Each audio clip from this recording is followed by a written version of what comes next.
Hello students.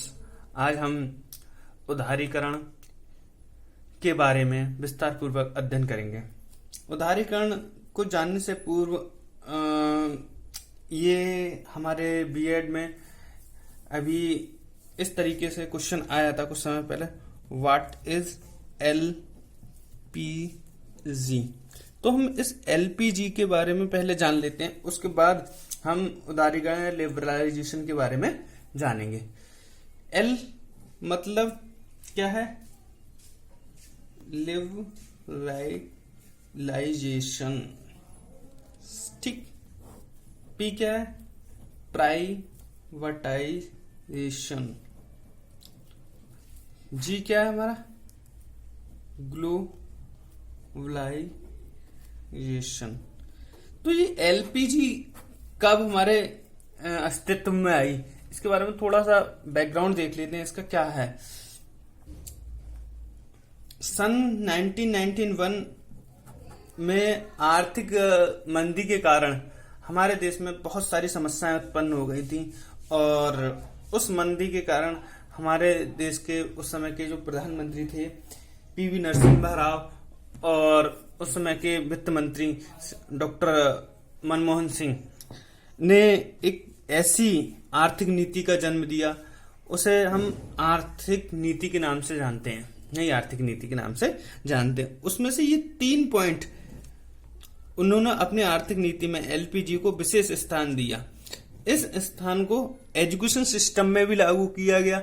वो किस तरीके से लागू किया, हम वो बात को डिटेल में पढ़ेंगे। तो हम ये जान लें कि जो 1991 में क्राइसिस हुए थे, उसके कारण एक न्यू एजुकेशन मतलब इकोनॉमिक पॉलिसी बनी, द न्यू इकोनॉमिक पॉलिसी। उसमें इन 3 चीजों का मुख्य रोल था, लिबरलाइजेशन, प्राइवेटाइजेशन और ग्लोबलाइजेशन का। तो इसके संबंध में इन्हें एजुकेशन से भी जोड़ा गया। एजुकेशन में इनका क्या रोल रहा, इनके बारे में हम विस्तार पूर्वक अध्ययन करेंगे। पहले इसके बारे में जान लेते हैं, ठीक है।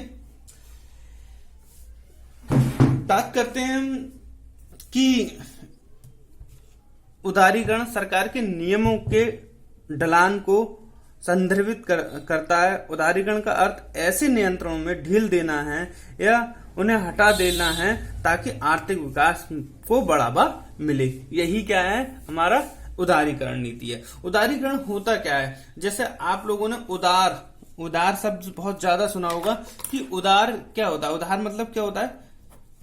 कहते हैं कि उसका हृदय बहुत ज्यादा उदार है, यानी कि सॉफ्ट है। वो अपने नियमों को और जो नियंत्रण है उसकी जो पावर है उसे ढील देना ही क्या कहलाता है? उदार कहता है। उदारवादी हृदय कहते हैं कि उसने अपने नियमों को ताक पर रखकर अपना काम किया, उदार हृदय कर लिया, अपना उदार दिल कर लिया। तो ये उदार क्या है? सॉफ्ट कॉर्नर है, एक समझ आए सॉफ्ट हो जाना। तो ठीक है, तो अब उदारीकरण के बारे में हम जानते हैं कि किस तरीके से इन्होंने एजुकेशन पॉलिसी में या मतलब इकोनॉमिक्स पॉलिसी में उदारीकरण में क्या क्या हुआ था, ठीक है। इसमें क्या किया कि गवर्नमेंट ने हमें इन तरीके से हमें छूट दी। कौन कौन से तरीके से? Industrial sector reform. उदारीकरण में उन्होंने क्या किया? इंडस्ट्रियल सेक्टर में रिफॉर्म किया। ये इस तरीके से लिबरलाइजेशन कर रहे हैं। नंबर 2, उन्होंने फाइनेंशियल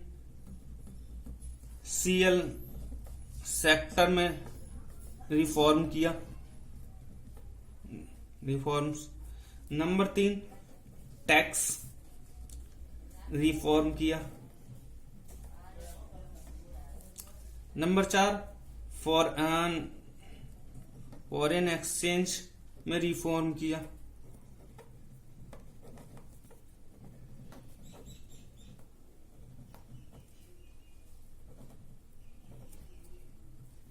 नंबर 5, उन्होंने ट्रेड पॉलिसी में रिफॉर्म किया।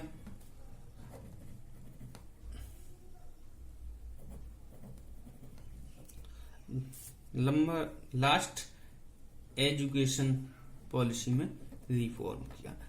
तो उदारीकरण में जो चीज थी वो सबसे इंपोर्टेंट है एजुकेशन पॉलिसी में रिफॉर्म।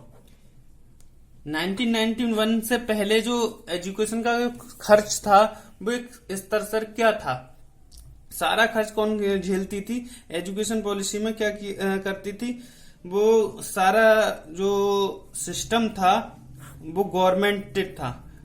क्या करते थे सब? गवर्नमेंट इस चीज का एक्सपेंसेस झेलती थी और उसका बोझ से क्या होता था, हमारे जो कहा जाए गवर्नमेंट पर अतिरिक्त भार पड़ता था और अपनी शिक्षा को इतना अच्छा नहीं कर पा रही थी। इसीलिए उसने क्या काम किया, एजुकेशन पॉलिसी में रिफॉर्म करने के लिए उसने क्या करा, प्राइवेटाइजेशन को बढ़ावा दिया। किसको बढ़ावा दिया? प्राइवेटाइजेशन को। यहीं से आपका प्राइवेटाइजेशन शुरू हो जाता है। परंतु अभी हम क्या देख रहे हैं, केवल उदारीकरण देख रहे हैं। उदारीकरण में प्राइवेटाइजेशन का बहुत ही मुख्य रोल है। कैसे उन्होंने उदारीकरण में क्या काम किया, जैसे उन्होंने क्या काम, नंबर 1 करते हैं, जो हमारी प्राथमिक विद्यालय हैं,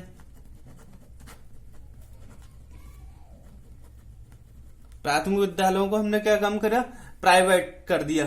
प्राथमिक विद्यालयों में निजीकरण बढ़ा दिया।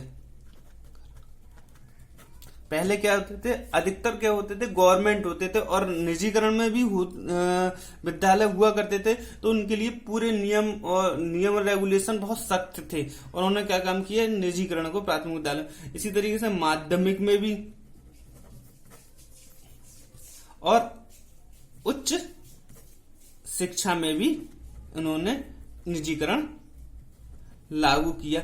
इससे क्या हुआ, हमारे जो एजुकेशन की सिस्टम थी उसने उदारता लाए और उस उदारता के कारण हमारी एजुकेशन पॉलिसी और एजुकेशन में बहुत ज्यादा सुधार हुआ। इसी को हम कह सकते हैं कि सरकार द्वारा जो उदारीकरण किया और उदारीकरण के माध्यम से जितनी भी रिफॉर्म हुए एजुकेशन में वो हमारे लिए लाभप्रद हुए और हमारा जो शैक्षिक स्तर था वो 1991 के बाद आज 2020 में भी बहुत ज्यादा उच्च स्तर पर पहुंच गया है। आज हमारा एजुकेशन रेशो और अच्छी बहुत ज्यादा डेवलपमेंट किया है। तो कहने का मतलब क्या है कि उदारीकरण के माध्यम से क्या काम किया कि हमने प्राथमिक, माध्यमिक और उच्च शिक्षा में भी निजीकरण लेके आए और इससे गवर्नमेंट का खर्च कम हुआ और प्राइवेटाइजेशन को बढ़ावा मिला।